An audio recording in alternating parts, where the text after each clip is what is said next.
മദ്യപാന ശീലമാക്കിയ 70കളിലെയും 80കളിലെയും തലമുറ പറയുന്നൊരു പ്രയോഗം കേട്ടിട്ടുണ്ട്.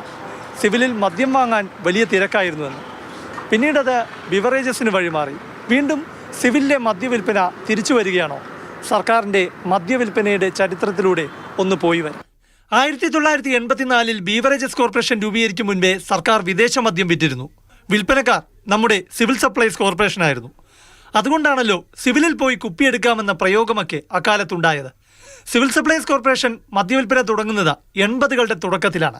1981 ഏപ്രിൽ 24 മാതൃഭൂമി ദിനപത്രത്തിലാണ് സുപ്രധാനമായ ആ വാർത്ത പ്രസിദ്ധീകരിക്കുന്നത്.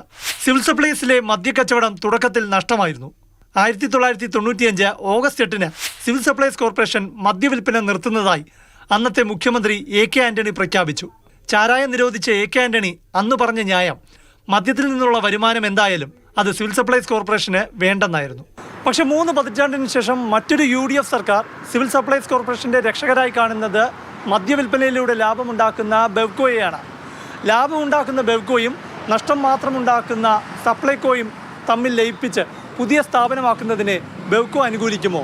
എന്തിന് ബെവ്കോയിലെ ഭരണപക്ഷ യൂണിയനെങ്കിലും അനുകൂലിക്കുമോ? ബെവ്കോയിലെ INTUC യൂണിയന്റെ ജനറൽ സെക്രട്ടറി ജേക്കബ്. INTUC അതിനോട് യോജിക്കുന്നില്ല. ബെവ്കോയിൽ ബഹുഭൂരിപക്ഷം ജീവനക്കാരും ഈ പ്രപ്പോസൽ ഇങ്ങനെ വന്നപ്പോൾ തന്നെ അത് പാടില്ല എന്നുള്ളതാണ് ഒരു പൊതു അഭിപ്രായം. ബെവ്കോ നഷ്ടത്തിലാകാതിരിക്കാൻ രണ്ടാം പിണറായി സർക്കാർ വർദ്ധിപ്പിച്ച ഗാലനേജ് ഫീസ് കുറയ്ക്കുകയാണ് VD സതീശൻ സർക്കാർ ചെയ്യേണ്ടതെന്ന് ജീവനക്കാർ പറയുന്നു. ബെവ്കോ കോടികളുടെ ലാഭത്തിൽ പോകുന്ന ഒരു സ്ഥാപനമാണെന്നാണ് പൊതുവേ ഉള്ള ഒരു ധാരണ.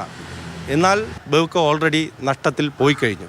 കാരണം 5 പൈസയായിരുന്ന ഗാലനേജ് ഫീ കഴിഞ്ഞ ഗവൺമെൻറ് 10 രൂപയായി ഉയർത്തിയതോടുകൂടി ഈ സ്ഥാപനം 100 കോടിക്ക് മുകളിൽ നഷ്ടത്തിലേക്ക് പോയി കഴിഞ്ഞു. അതുമാത്രമല്ല, സർക്കാരിനെ സംബന്ധിച്ച് 2 ജോലി സംസ്കാരമുള്ള 2 സ്ഥാപനങ്ങളിലെയും ജീവനക്കാരുടെ പുനർവിന്യാസവും പ്രശ്നമാകും. പക്ഷേ രണ്ടും 2 സ്വഭാവത്തിൽ പ്രവർത്തിക്കുന്ന 2 രീതിയിൽ പ്രവർത്തനങ്ങൾ ഇത് കൊടുക്കുന്നതാണ്.